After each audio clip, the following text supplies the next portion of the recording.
اللہ الرحمن الرحیم۔ تدبیر نمبر 13، زبان کی حفاظت کیجیے۔ زبان کی اہمیت۔ انسان مختلف اعضاء کا مجموعہ ہے۔ یہ اعضاء سنور جائے تو انسان سنور جاتا ہے۔ انسان کے جسم میں ایک چھوٹا سا عضو زبان ہے۔ آج کے دور میں جس کا استعمال بہت برے طریقے سے کیا جاتا ہے۔ عربی کا مقولہ ہے اللسان جرمہ صغیرہ و جرمہ کبیرہ۔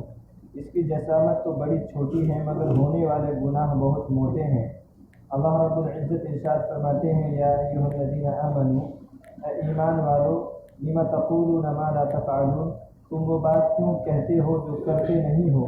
اللہ کے نزدیک بہت غصہ دلانے والی صورت حال ہے کہ تم وہ بات کہو جو تم کرتے نہیں ہو۔ کہنا کچھ اور کرنا کچھ اور، یہ کام اللہ رب العزت کو بہت ناپسندیدہ ہے۔ مومن کی زبان سے نکلے ہوئے الفاظ کی اللہ رب العزت کے یہاں بڑی قدر و قیمت ہے۔ قرآن پاک میں فرمایا گیا ہے ما یلفظ من قول الا لدیہ رقیب عتید۔ انسان کوئی بات نہیں کہتا مگر اس کے پاس نگہبان تیار ہوتا ہے۔ زبان سے کلمہ پڑھنا۔ اللہ رب العزت کے یہاں اس کی اتنی اہمیت ہے کہ ایک کافر آدمی پوری زندگی گناہوں میں گزار بیٹھا، جس کے بال سفید ہو گئے، اگر وہ خلوص دل سے کلمہ پڑھ لیتا ہے تو اس کی بھی مغفرت فرما دیتے ہیں۔ روایات میں آتا ہے کہ جب کوئی بندہ خلوص دل سے کلمہ پڑھتا ہے تو ایک فرشتہ اس کے عمل کو لے کر آسمانوں کی طرف جاتا ہے۔ ابھی راستے میں ہی ہوتا ہے کہ اوپر سے نیچے آنے والے فرشتے سے اس کی ملاقات ہو جاتی ہے۔ اب اوپر سے نیچے آنے والا فرشتہ پوچھتا ہے کہاں جا رہے ہو؟ نیچے سے جانے والا فرشتہ کہتا ہے کہ ایک آدمی نے کلمہ پڑھا، میں اس عمل کو اللہ کے حضور پیش کرنے کے لیے جا رہا ہوں۔ پھر یہ اوپر سے آنے والے فرشتے سے پوچھتا ہے کہ آپ کہاں جا رہے ہو؟ وہ کہتا ہے کہ جس آدمی نے کلمہ پڑھا میں اسی آدمی کے لیے مغفرت کا پیغام لے کر جا رہا ہوں۔ اب سوچئے زبان سے چند الفاظ نکلے، اس کی زندگی کے سب گناہوں کو معاف کر دیا گیا۔ دنیا کی عدالت کا معاملہ دیکھا، کسی آدمی پر ناجائز مقدمہ ہو جائے، عدالت میں پتہ بھی چل جائے کہ یہ مقدمہ جھوٹا تھا، اس آدمی کو باعزت بری تو کرنا کیا کیا جاتا ہے مگر اپنے ریکارڈ میں اس مقدمے کا اندراج ضرور کر لیا جاتا ہے۔ دنیا کی عدالت باعزت بری بھی کر دے تو اپنے پاس اس مقدمے کا اندراج رکھتی ہے، مگر اللہ رب العزت کا معاملہ عجیب دیکھا۔ جس بندے نے واقعی گناہ کیے تھے، وہ گناہ جو پہاڑوں سے بھی زیادہ وزنی تھے، اگر وہ آدمی سچی توبہ کر لیتا ہے تو یہی نہیں کہ ان گناہوں کو معاف کر دیا جاتا ہے بلکہ اللہ رب العزت ان گناہوں کا ریکارڈ بھی نامہ اعمال سے ختم کروا دیتے ہیں۔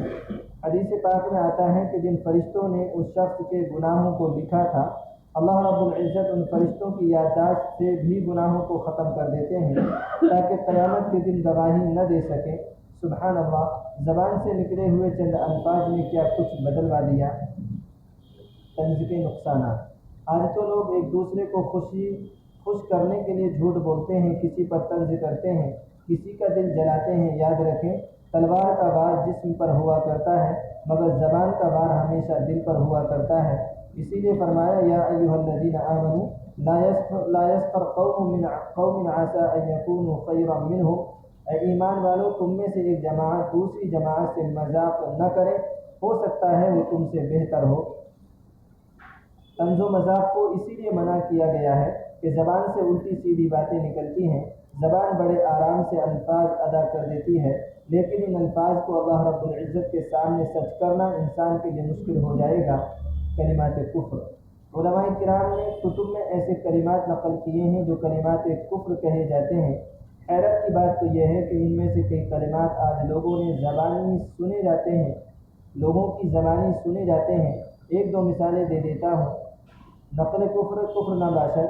کسی نے پوچھا اے میاں کہاں رہتے ہو؟ جواب میں کہا جی میں تو فلاں جگہ رہتا ہوں۔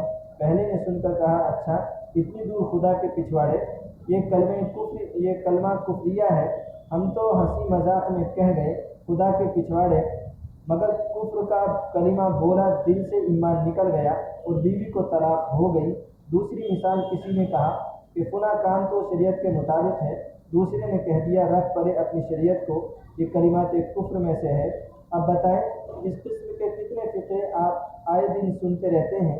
ایک دفعہ میں ایک فیکٹری مینیجر کے پاس بیٹھا تھا، اس نے کسی آدمی کو بلایا، اچھا خاصا سمجھدار اور دانا آدمی، بلکہ چھوٹی چھوٹی داڑھی بھی لگی ہوئی تھی۔ مینیجر نے پوچھا، سناؤ بھائی کیا حال ہے؟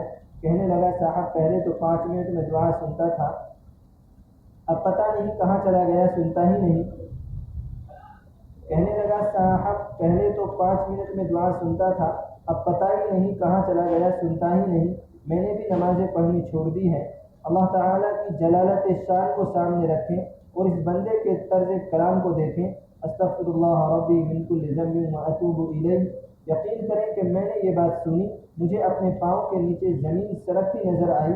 وہ شخص بڑے مزے سے کہہ رہا ہے اور ہنس رہا ہے، جیسے فقط ہنسانے کے لیے معمولی سی بات کی ہو۔ اس قسم کی باتیں کلمات کفر میں سے ہیں۔